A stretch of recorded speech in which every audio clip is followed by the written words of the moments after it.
Welcome to Lecture 2 of Computer Networks for Cybersecurity.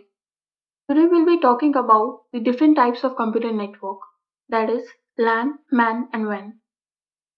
First, let's talk about LAN, Local Area Network.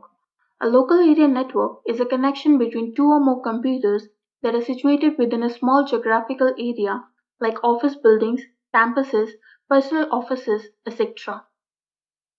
In the old days, we didn't have that much advancement in technology, and thus we were restricted to having limited number of workstations and limited amount of distance at which they could communicate while connected to LAN. But now we have evolved over that phase and are no longer restricted to having a limited number of workstations and the distance that they cover. Still, to have better performance, it is always better to have smaller logical zones known as workgroups rather than one large cumbersome LAN. Generally, in a corporate environment, we might have LAN connections department-wise. You might have a LAN connection in the accounting department and another one in PR department.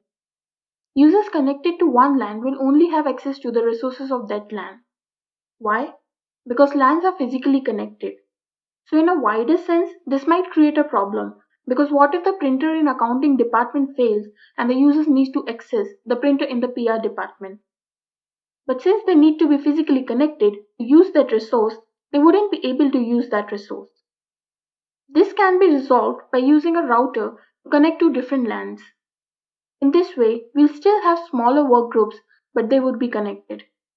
So now we have better resource access times and no lagging which we might face in larger LANs. WAN, Wide Area Network. A wide area network is a connection between multiple computers that span a very large geographical area. WAN can connect cities, states, countries, continents. Internet is an example of a wide area network. Now let us compare WAN and LAN. WAN needs router ports. Like I said, LANs are physically connected, so they can easily communicate by using the hardware addresses since they maintain the hardware addresses of all the users in a table. But in WAN, we have a very large number of users, and maintaining those tables would be very challenging. That is why we need routers. All the devices that we connect to a router would appear with the same address as that of the router. I'll be talking more about this process later on when we'll study about networking devices. Since they span such a large distance, the speed is much slower than that of LAN. WAN can be private or public.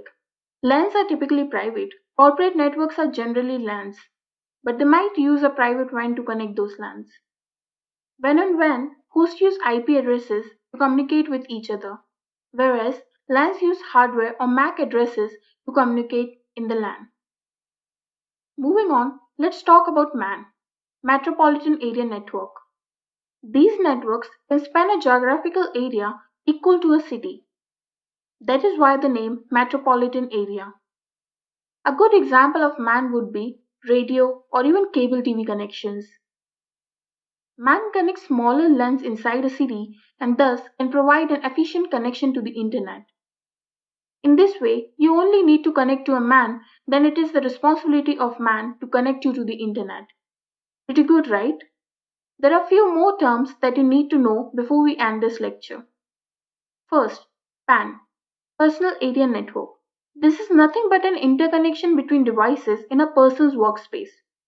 Like how your smartphone might be connected to your laptop or your TV to your laptop, etc. A very good example of PAN is Bluetooth. Using Bluetooth, we can connect our devices to share data between them. SAN, Storage Area Network.